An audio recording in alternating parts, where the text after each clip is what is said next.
Ako si Jerusalem Torres, top franchisee ng Siomai King 2023. Itong branch ko sa Tagapo ay kumikita ng 200,000 a month. At ang masasabi ko naman kung ano ang sikreto para tayo ay pumili ng isang negosyo, location, and then alagaan natin ang crew. Kasi pag sinabi mong susweldohan mo, aasa lang sa sweldo. Meron tayong makikitang crew na talagang pangangalagaan yung ating negosyo, aariin ka nila. Kailangan mo ring alagaan ang crew mo and then bisitahin mo kung ano ba yung performance na ibibigay sa'yo.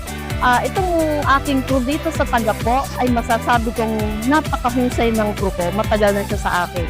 Tinutulungan niya akong makatipid sa lahat ng bagay. Sa ngayon, masasabi ko, lahat naman ng crew ko ay napakababait, masisipag, at tinutulungan nila ako para umasenso. At sa pag-asensong yon, hindi lang ako ma-asenso, kasama ko sila.